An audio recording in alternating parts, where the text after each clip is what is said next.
الحمد لله رب العالمين.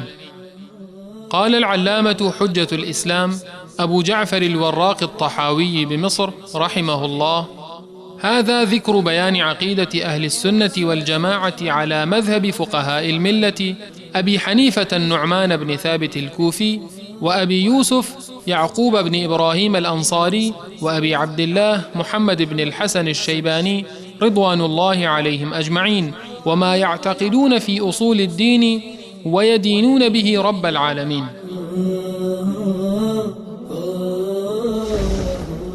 به نام و استعانت از الله بخشاینده مهربان. ستایش ویژه الله پروردگار جهانیان است. علامه حجت الاسلام ابو جعفر وراق طحاوی رحمه الله میگوید: این کتاب بیانگر عقیده اهل سنت و جماعت بر مبنای مذهب فقهای اسلام ابو حنیفه نعمان بن ثابت کوفی و ابو یوسف یعقوب بن ابراهیم انصاری و ابو عبدالله محمد بن حسن الشیبانی رضی الله عنهم اجمعین است و به باورهای آنان در مورد اصول دین که با آن پروردگارشان را میپرستند میپردازد.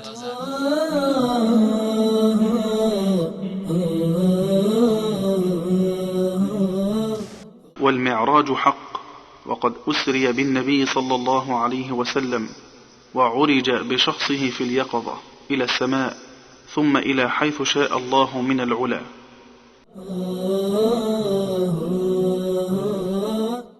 وأكرمه الله بما شاء وأوحى إليه ما أوحى. ما كذب الفؤاد ما رأى، فصلى الله عليه وسلم في الآخرة والأولى.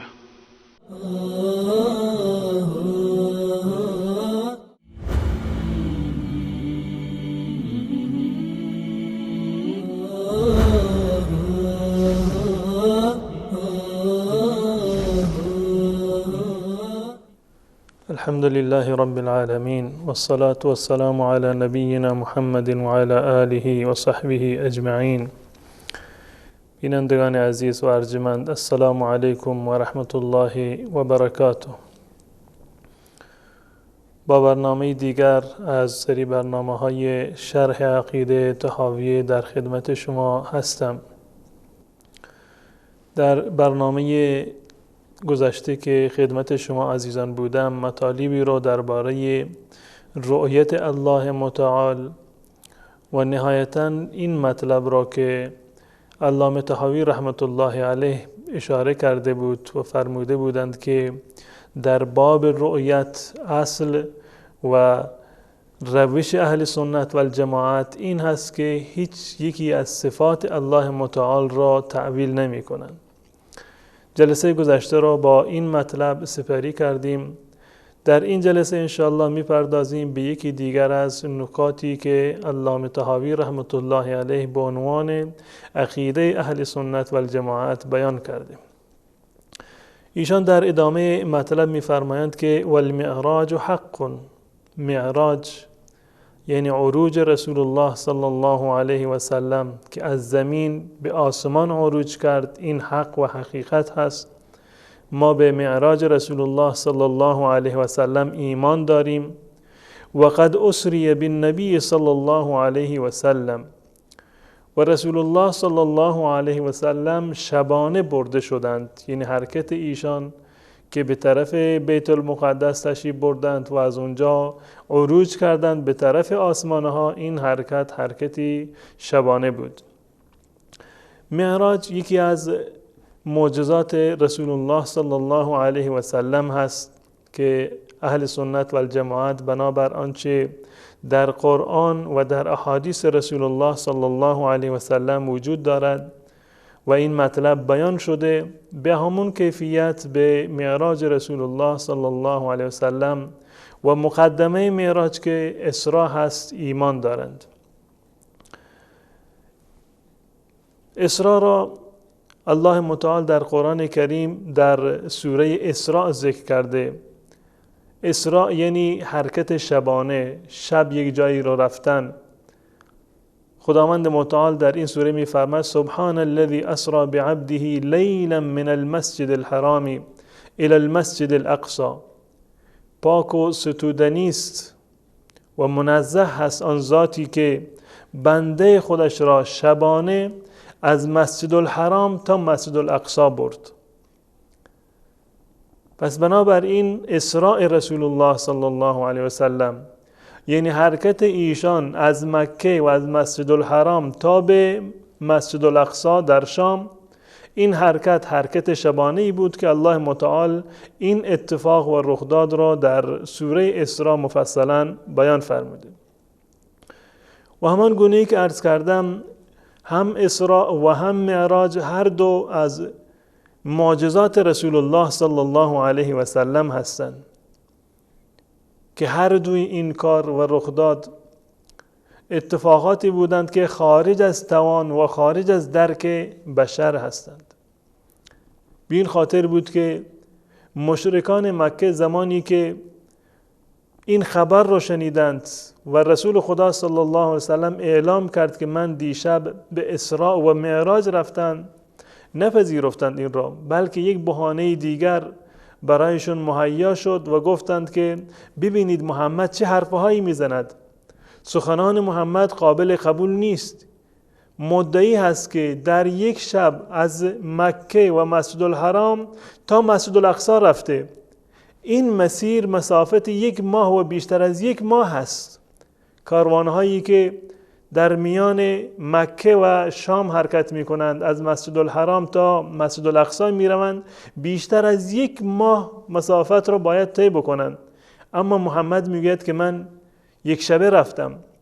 و اضافه بر این محمد مدعی است که به آسمانها هم رفته سفر کرده. پس بنابراین نمیتونستند که این حرف را قبول بکنند و این مطلب را هضم بکنند. و واقعا هم این یکی از معجزات رسول الله صلی الله علیه و سلم هست. و دلیل معراج هم در قرآن آمده و هم در احادیث رسول الله صلی الله علیه و سلم هست. و معراج رو الله متعال در سوره نجم ذکر کرده، آنجایی که می‌فرماید ولقد رآه نزلة اخرى عند سدرة المنتهى، که رسول الله صلی الله علیه و سلم جبرائیل را 1 بار دیگر دید. کجا؟ محل ملاقات، محل رؤیت کجا بود؟ الله متعال می‌فرماید عند سدرة المنتهى. این ملاقات در سدرة المنتهى اتفاق افتاد که رسول الله صلی الله علیه و سلم حضرت جبرئیل علیه السلام را به همان شکل و قیافه اصلیشون مشاهده کردند. و به اتفاق تمام مسلمانان سدرة المنتهى در آسمان هاست.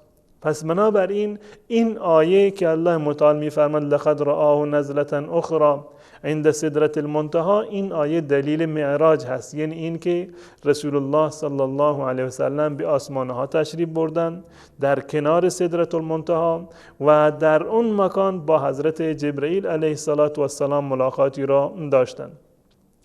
معراج به معنی آله و ابزار صعود هست، ابزاری که انسان به اون وسیله میتواند به آسمان ها برود، به یک مکان مرتفع و بالایی حرکت بکند.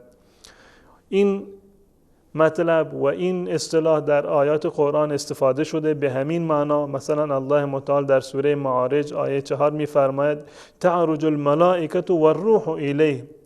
روح و ملائکه یعنی حضرت جبرائیل و دیگر فرشتگان علیهم السلام به طرف الله متعال عروج می کنند، بالا می روند و صعود می کنند.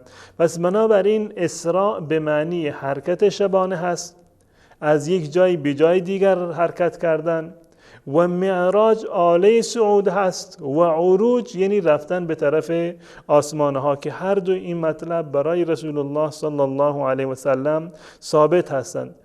اسراء از مسجد الحرام تا مسجد الاقصی و معراج رسول الله صلی الله علیه و سلم از مسجد الاقصی تا آسمان ها هست. اسراء و معراج رسول الله صلی الله علیه و سلم یک اسراء و معراج واقعی و حقیقی بود. این عقیده اهل سنت و الجماعت هست که این اتفاق برای رسول الله صلی الله علیه و سلم یک اتفاق ظاهری بود و یک رخداد کاملا حقیقی و واقعیت. یعنی این که این اتفاق برای جسم و روح رسول الله صلی الله علیه و سلم هر دو اتفاق افتاد.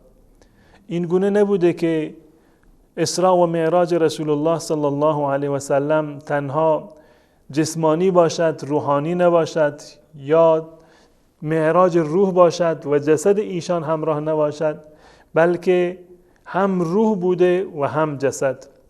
به این خاطر است که علامه طحاوی رحمت الله علیه به این نقطه اشاره می کند و می فرماید و عرج بشخصه فی الیقظة الی السماء، و رسول الله صلی الله علیه و سلم در حالت بیداری به آسمان برده شدند. صعود رسول الله صلی الله علیه و سلم و معراج ایشان به طرف آسمان با شخص ایشان بود در بیداری، یعنی هم جسم ایشان و هم روح ایشان بود. در این زمینه در میان علما اختلاف نظری وجود دارد و دو دیدگاه در این زمینه هست که یک گروهی از علما معتقد هستند که معراج رسول الله صلی الله علیه و سلم با جسم و روح ایشان بوده، و یک نظریه دیگری در این زمینه هست که برخی معتقدند که معراج فقط یک معراج روحانی بوده. این روح رسول الله صلی الله علیه و سلم بود که به بیت المقدس برده شد و از اونجا به طرف آسمانها. اما قول صحیح که آیات و روایات مؤید اون هستند و قول عموم اهل سنت و الجماعت هست، این هست که از دیدگاه اهل سنت و الجماعت معراج هم جسمانی بوده و هم روحانی، که الله متعال به صورت یک معجزه رسول الله صلی الله علیه و سلم را با جسم و روحش از زمین بلند کردند به طرف آسمان بردند. بعد از یک میان برنامه کوتاه باز میگردیم و ادامه مطالب را خدمت شما عرض خواهم کرد.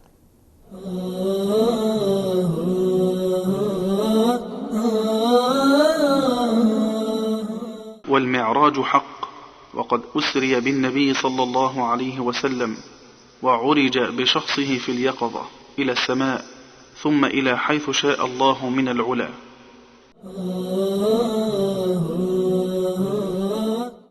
وأكرمه الله بما شاء وأوحى إليه ما أوحى.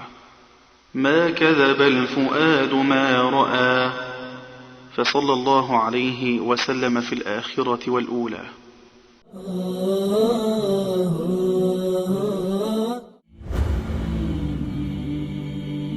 علامه طحاوی رحمت الله علیه در ادامه مطلب می‌فرماید ثم الى حيث شاء الله من العلا و اکرمه الله بما شاء. الله متعال رسول الله صلی الله علیه و سلم را به آسمانها برد و در آسمانها ایشان را اکرام کرد و مقدمشان را گرامی داشت. این اشاره به آیات و روایاتی هست که در این زمینه آمده. الله متعال می فرماید لقد رأى من آیات ربه الكبرى.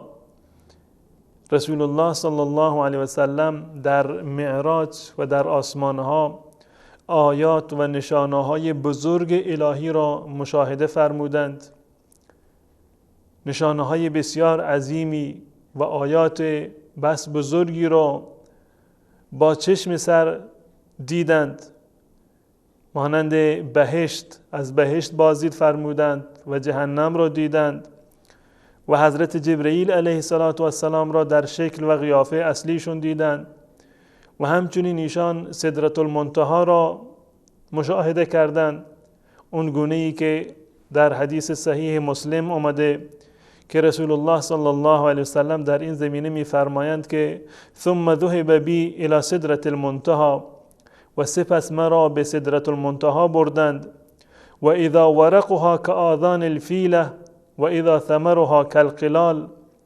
برگه های سدرة المنتهی به اندازه گوش فیل و میوه ها و ثمر سدرة المنتهی به اندازه کوزه بود.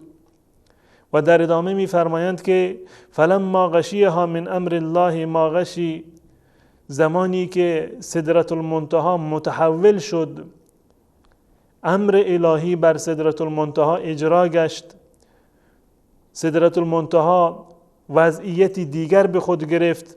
فما احد من خلق الله یستطیع ان ینعتها من حسنها.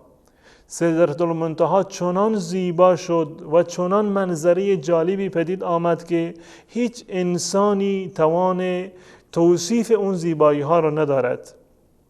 و واقعا اون زیبایی که در کمال و منتهای زیبایی بوده و رسول الله صلی الله علیه و سلم که فصیح ترین و بلیغ ترین انسان روی زمین بود نمی توانستند اون زیبایی را و اون عظمت را و اون ظرافت هایی را که مشاهده فرموده بودند اونها را تعریف بکند و می فرماید که هیچ انسانی نمی تواند اون زیبایی را تعریف بکند. با این که رسول الله صلی الله علیه و سلم اون گونه که در آیات متعددی الله متعال بیان می کند که باهوش و حواس کامل بود، دید و نگاه ایشان منحرف نشد، قلب ایشان متحول نشده بود، هر چه را می دیدند درک می کردند، عین واقعیت بود. اما با این وجود رسول الله صلی الله علیه و سلم می فرمایند که اون تغییراتی که بر سدرة المنتهی طاری شد و اون زیبایی هایی که آشکار شد هیچ انسانی نمی تواند اون زیبایی ها را به تصویر بکشد. علامه طحاوی رحمت الله علیه در ادامه می فرماید که و اوحى الیه ما اوحى ما کذب الفؤاد ما رأى. الله متعال آنچه را که می خواست در آسمان ها مستقیما بر پیامبرش وحی کرد. ما کذب الفؤاد ما رأى و قلب رسول الله صلی الله علیه و سلم آنچه را که میدید تصدیق میکرد، باور میکرد که یک رخداد واقعی و حقیقی هست. هم قلب رسول الله صلی الله علیه و سلم مورد تایید قرار گرفته در سفر معراج و هم دیده رسول الله صلی الله علیه و سلم. به طور مثال در آیه 18 سوره نجم الله متعال میفرماید ما زاغ البصر و ما طغى.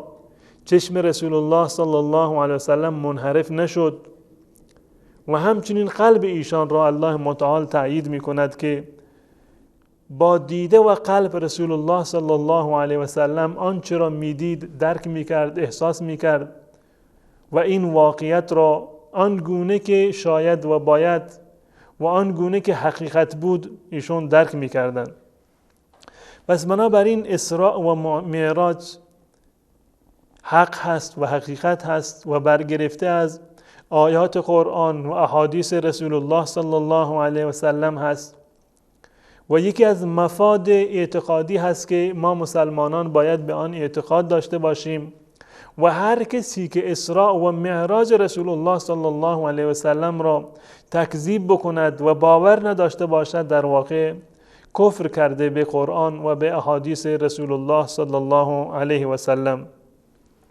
نقطه دیگری که در اینجا قابل ذکر هست و مطلبی که زیاد بیان پرداخته می شود این که آیا رسول الله صلی الله علیه و سلم در سفر معراج پروردگار را دیدند، مشاهده کردند یا خیر؟ عقیده اهل سنت و الجماعت این هست که ایشان در دنیا نه در زمین و نه در آسمان الله متعال را ندیدند، زیرا که خود رسول الله صلی الله علیه و سلم می‌فرمایند که هیچ کسی در دنیا خدای خودش را و پروردگارش را نمی‌بیند مگر آنکه از دنیا برود، بمیرد و از این دنیا منتقل بشود. در دنیای آخرت می‌شود خدا را دید. من در جلسه قبل این مطالب را کاملا توضیح دادم با استدلال از آیات قرآن و احادیث رسول الله صلی الله علیه و سلم که رؤیت الله متعال حق هست و مستند به آیات قرآن و احادیث رسول الله صلی الله علیه و سلم. منتها این رؤیت در قیامت اتفاق می افتد.